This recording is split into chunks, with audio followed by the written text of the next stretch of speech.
So are you thinking of starting a home studio?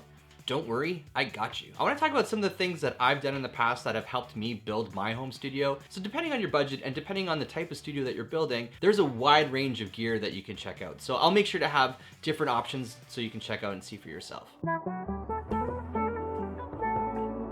So typically when you start Googling on what you need for a home studio and you start watching videos, the first thing that people say, including myself, is you need a computer. That's not wrong, but I'm gonna take a step back and I'm gonna say the first thing you need to do is plan and think of the treatment of your space. So chances are if you're building a home studio, you're probably gonna be in like an auxiliary bedroom or a basement, and you're gonna have a lot of bare walls. When you listen to your mixes through your speakers in a space, those reflections are coming back at you and creating something called comb filtering. Basically, it's starting to interfere with the sound you're hearing from your speakers. That's why you might do a mix and it sounds good in your room, but when you go to your car, it sounds very different. And that's because you're doing a mix in a space that's interfering with what you're hearing. So to help fix that, you're gonna need treatment. My recommendation is to build a bunch of sound absorbers. So if you look at my space, I had to build 20 absorbers because this is a long rectangle, my space, and it sounds horrid. And then I built 4 bass traps in the corners, and that drastically changed how this room sounds. That was probably the biggest improvement to my studio than any other piece of gear that I bought.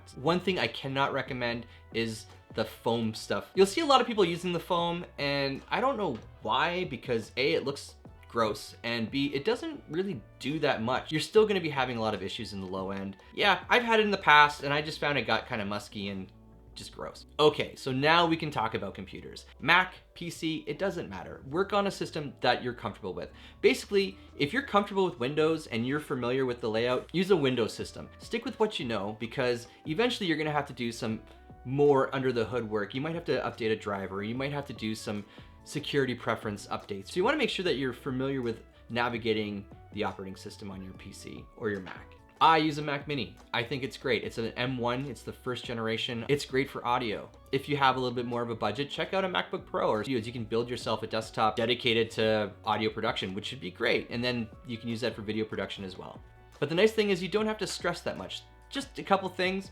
Make sure that there's at least 500 gigs of space. Like if you have like 250 gigs, you can get away with it, but you're gonna be adding and removing software depending, just applications that you wanna be using. So I think 500 gigs is a good place to be. As for memory, minimum 8 gig. If you can get 16 gigs of RAM, I would recommend getting an external. And the reason why I say that is I've always had the habit of keeping my audio files on an external hard drive and my DAWs and system files on the hard drive on my computer, just keeping them separate in case one goes down and doesn't affect the other. That was just a habit that I've always had. It's also good to have an external hard drive for just like system backups and software backups. So when you're done a session, you can back up that session somewhere. And if you have connection to the cloud where you can actually back up the session to the cloud as well, that's even better. Because the inevitable will happen where something will get corrupted or you'll misplace something by accident, and then if you didn't back it up, you're kind of screwed. So now let's talk about your DAW, your digital audio workstation. This is the main piece of software that you're gonna be working in to record, edit, mix, and there's a lot of really good options out there. Some of the software is platform dependent. So for example, if you decided to go with a Mac computer, you're probably gonna be looking at software like Logic, GarageBand. Depending on your budget too, like if you don't wanna spend a lot of money, there are options out there that you can check out. For example, GarageBand is free for Mac. It gives you like 16 tracks you can work with. So if you're demoing, you're just kind of starting out, that's a good option.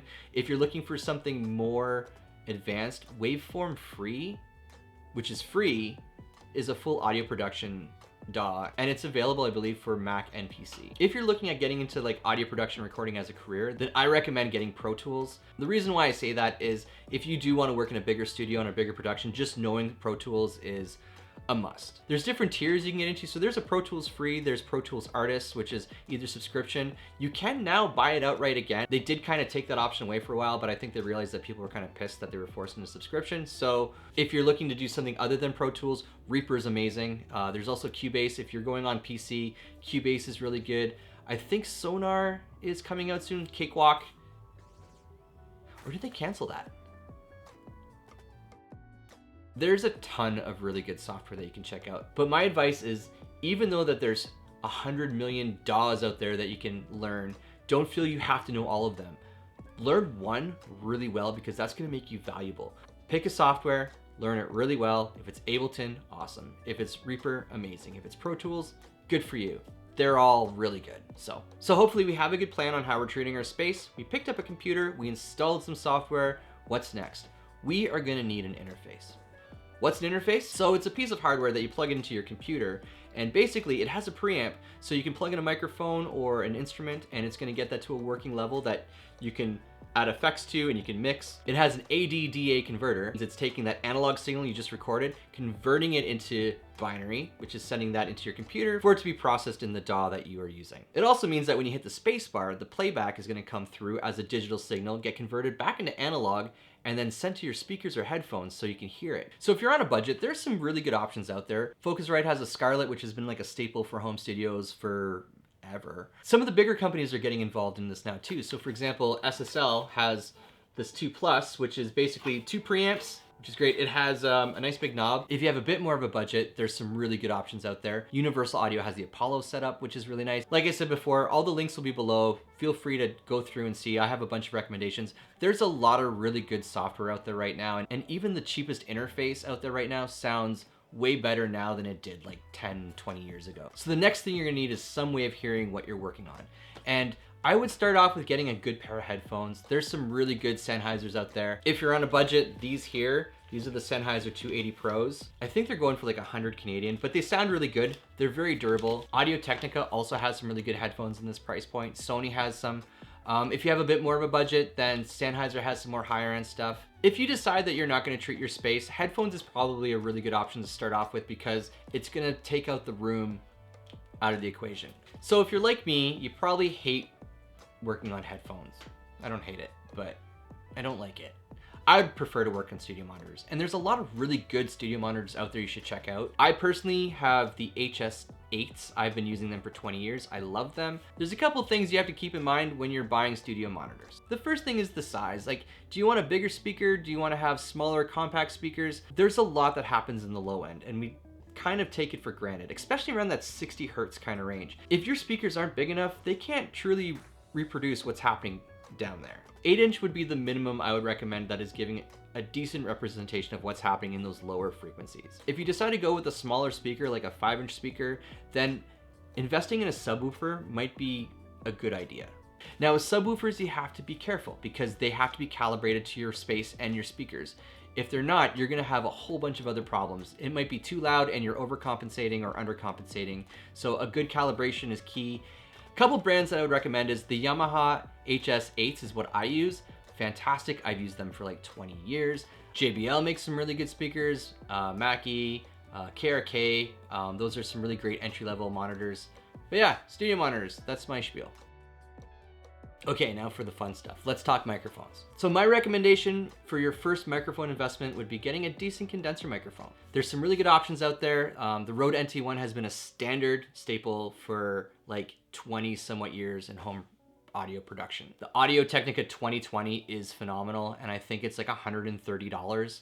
But I've used it in the past on vocals. I've used it on kick drum. I've used it on a lot of things. It's a very cool, versatile microphone that is very affordable. A good condenser microphone will be useful if you're recording instruments as well. So you can record acoustic guitars. It's more sensitive, so you'll get a lot of definition out of what you're recording. Now, if you decide you want to get into drums or more percussive or harder hitting instruments, then you're probably going to want to look at getting some dynamic microphones. So the SM57 is one that I've talked about a lot in the past, which is really good. Again, under $100, you can get a pair of them, use them on guitars, you can use them on vocals, you can use them on drums, you can use them on anything. They're great microphones. If you have more of a budget, there is some really good microphones at that $1,000 mark. Warm Audio has been crushing it with microphones. They have like a C12 replica, they have a Neumann U87 replica. These are all really high-end microphones that they're giving to you at half price. So definitely worth checking out.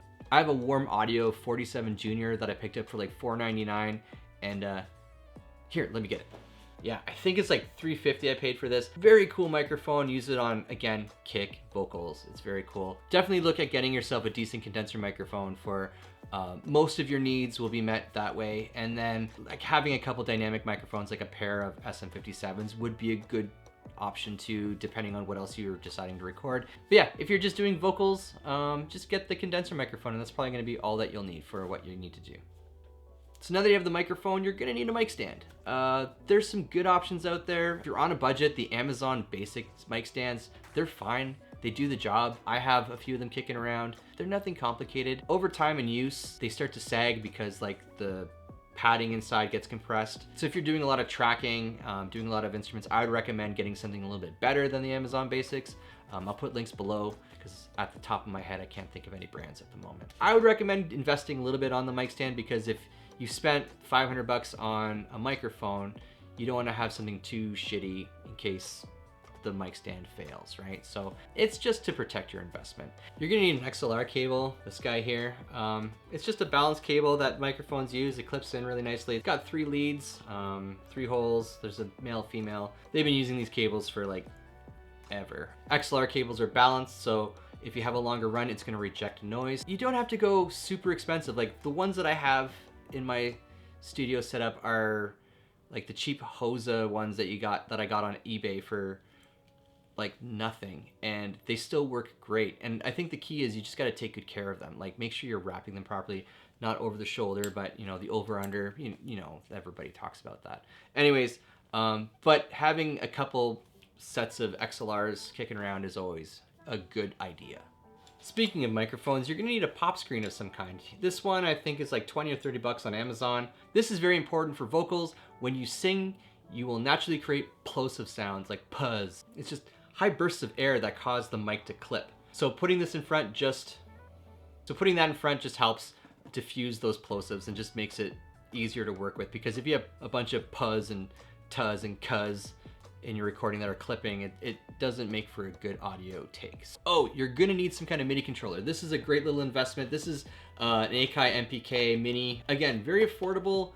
MIDI keyboards all roughly do the same thing. It's just a protocol that works between computers and digital devices. You don't have to spend a lot of money on that because they all roughly will do the job. If you're a piano player, you're probably gonna wanna have something with weighted keys, something that feels a little bit more natural. So you might wanna spend a little bit more money on a keyboard. I'll have links below on some of the keyboards that I've tried that I liked. But for the most part, if you're like me, one of these will be just fine. And they hook up via USB, which is nice. Now, if you noticed, I didn't talk about like outboard gear, like compressors or anything like that, because that stuff, to be honest, it's helpful, but starting out is not necessary. You will be able to do all that stuff in your DAW. There's a lot of really great tools for the computer that will help you get going. And then as you start getting clients and you start to explore and learn, then I would recommend like invest in a different preamp, invest in a compressor so you can start learning that a little bit. Anyways, if I forgot something, let me know. If you have any questions about anything I talked about, I kind of talked a lot. Thank you very much. Please like and subscribe, and I'll see you guys soon. Take care, everyone.